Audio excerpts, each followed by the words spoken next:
वंदे वंदे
आणि 26 जानेवारी या दोन उत्सवाला आपण इथे राष्ट्रभक्ती गीताचा कार्यक्रम इथे घेत असतो.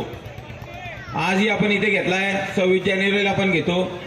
या कार्यक्रमाला उपस्थित आपले सुनील भाऊ माळी, अखलाक भाऊ, मुस्लिम भाई, काही कोणा राग मानू नका, खुर्चीवर आहे तेच काही आहे. त्याकरता व्यासपीठावर उपस्थित सर्व मान्यवर ज्यांनी एक चांगल्या प्रकारची कला इथे सादर केली, गीत गायन केलं, असे आमचे शेख सर, त्यांचे संपूर्ण सहकारी. हा मामा यावर रे, पुढे या मामा, या इकडे. विजय मामा आणि रे आकाश, आकाश पुढे रे असते. मी आज एकदम हलक्या पद्धतीमध्ये काम करतोय. म्हणजे आज मला आनंद आहे की दरवेळेस आपण इथे सकाळपासून संध्याकाळपर्यंत पूर्ण मेहनत घेत होते, परंतु कोणीतरी तयार झालं पाहिजे आपल्यानंतर. नाही तर मग मीच जर कधी केलं तर मग ते काही अपील होत नाही. त्याकरता आता नवीन टीम जे आहे, हे नवीन टीम आपली हिच्यामध्ये तयार झाली आहे.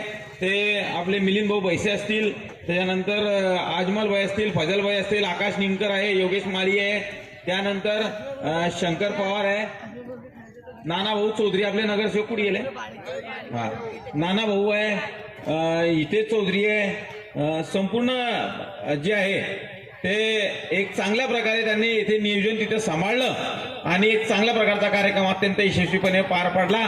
त्यांचं मी मनापासून त्यांना धन्यवाद देतो, आभार मानतो त्यांचे, की एक चांगल्या प्रकारचा कार्यक्रम आपण इथे संपन्न केला घेतला.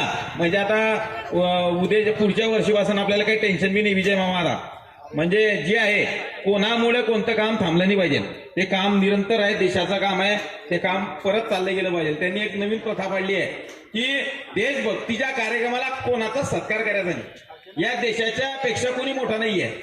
देश हा सर्व मोठा आहे, झेंडा हा सर्वात मोठा आहे. त्याकरता कोणाचा हार द्यायचा नाही, कोणाचे फुले द्यायचे नाही. शब्द शून्यामध्ये सर्व तुमचं मान्यवरांचं स्वागत करतो. 2 नगरसेवक इथे बसले, इरफान भाई खाटीक आणि अशफाक भाई, सर्व जे आहे सर्व याचं नाव आहे. आता अकलाक भाऊ उपनगर अध्यक्ष आहे, माझी सुनील भाऊ आहे, ते या सर्व मान्यवरांनी जे सहकार्य केलं त्याबद्दल आपण हे आहे.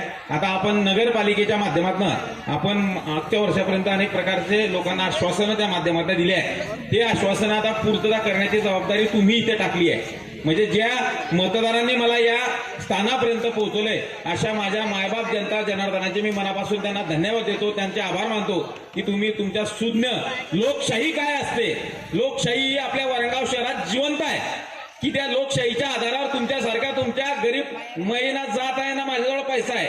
या निवडणुकीमध्ये तुम्ही सर्व बघितलं की माझ्याजवळ जात नाही पैसा नाही, तरी या सुज्ञ वरणगावकरांनी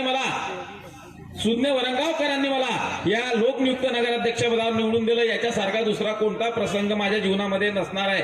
एक मोठे उपकार आपण त्या माध्यमातून केले, तो विश्वास माझ्यावर टाकला. खऱ्या लोकशाहीला या वरणगावकरांनी इथे त्या माध्यमातून साथ दिली. अशा मायबाप जनतेचे मी मनापासून त्यांना धन्यवाद देतो, त्यांचे आभार मानतो. आणि यापुढे आपण तिरंगा राष्ट्रध्वज समितीच्या वतीनं जे आश्वासनं त्या माध्यमातून दिली आहे ते याच्यातनं पूर्ण करण्याचं काम हे राष्ट्रध्वज तिरंगा समिती पूर्ण केल्याशिवाय तिच्यात राहणार नाही. तिरंगा सर्कलचं सुशोभीकरण असेल, गावाचं सुशोभीकरण असेल, अनेक प्रकारचे अडथळे येत आहे, अनेक प्रकारचे अडथळे आणले जात आहे. परंतु तुमच्या सर्वांची इच्छा आहे, देवाची इच्छा असते, त्याकरता अल्लाह भगवान साथ में देतात. आपण आपल्याला त्या माध्यमातून पुढे जायचं आहे आणि आपल्याला नक्कीच एवढा विश्वास देतो. आजच्या या राष्ट्रध्वज आपल्या स्वातंत्र्य दिनाच्या निमित्त आज 80वा राष्ट्र स्वातंत्र्य दिवस आहे. 79 पूर्ण करून आपण 80 वर्षामध्ये तिच्यात पदार्पण करताय. भारत स्वातंत्र्य झाला तेव्हापासूनचा इतिहास आपल्या नजरेसमोर आहे. भारतीय राज्यघटनेचे शिल्पकार डॉक्टर बाबासाहेब आंबेडकरांनी ही राज्यघटना लिहिली, आम्हाला मतदानाचा अधिकार प्राप्त करून दिला. म्हणून राजा का बेटा अभी राजा नाही बन सकता, प्रजामधलाच माणूस हा राजा बनू शकतो, हे इथे संविधानाच्या माध्यमातून हिच्यामध्ये दाखवून दिलेलं आहे. त्याकरता मी सर्वांचा मनापासून धन्यवाद देतो. जास्त वेळ घेत नाही कारण की 10:30 वाजले आहे. दिनानिमित्त आपल्या वरणगावचे तिरंगा राष्ट्रध्वज समिती अंतर्गत जो आजच्या महत्त्वाच्या दिवशी जो प्रोग्राम आयोजित केला जातो, एकंदरीत वरणगावमधील जे बालकलाकार आहेत त्यांना आज खऱ्या अर्थाने एक चांगल्या प्रकारचं व्यासपीठ मिळतं आणि त्या अनुषंगाने ते आपल्या कलांचा गुण प्रदर्शित करीत असतात. त्या दृष्टीने त्यांना परत पुढच्या वर्षी येणाऱ्या दृष्टीने ज्यांनी कोणी भाग घेतलेला असतो ते त्यासाठी प्रयत्न करत असतात आणि दरवर्षीप्रमाणे ते चांगले बालकलाकार यांना या ठिकाणी वरणगावमध्ये व्यासपीठ मिळतं आणि एक प्रकारे त्यांना स्पर्धेसाठी ते तयार होत असतात. अभ्यासाच्या व्यतिरिक्त हाही एक त्यांच्या जीवनामध्ये एक टर्निंग पॉईंट असतो आणि त्याप्रमाणे त्यांच्या कलागुणांना वाव मिळतो आणि त्यांची ती प्रगती होते. हे आपण कुठल्या परिस्थितीत आहोत हे त्यांना आत्मसात होतं आणि त्याप्रमाणे ते प्रगती करत असतात. खरोखर आजचा जो दिवस असतो आपल्या भारतीयांसाठी अभिमानास्पद व राष्ट्रीय एकात्मतेचा दिवस असतो आणि आजच्या चांगल्या दिवशी अशा प्रकारचा कार्यक्रम नियोजित केला जातो या ठिकाणी वरणगाव. खरोखर मला कौतुक वाटतं आणि आजच्या जे पुरस्कार प्राप्त जे विद्यार्थी आहेत त्यांना मी आजच्या 15 ऑगस्ट दिनानिमित्त शुभेच्छा देतो. असेच पुढील वाटचालीस तुमचं भविष्य उज्ज्वल होईल या दिशेने आपण प्रयत्न करतो.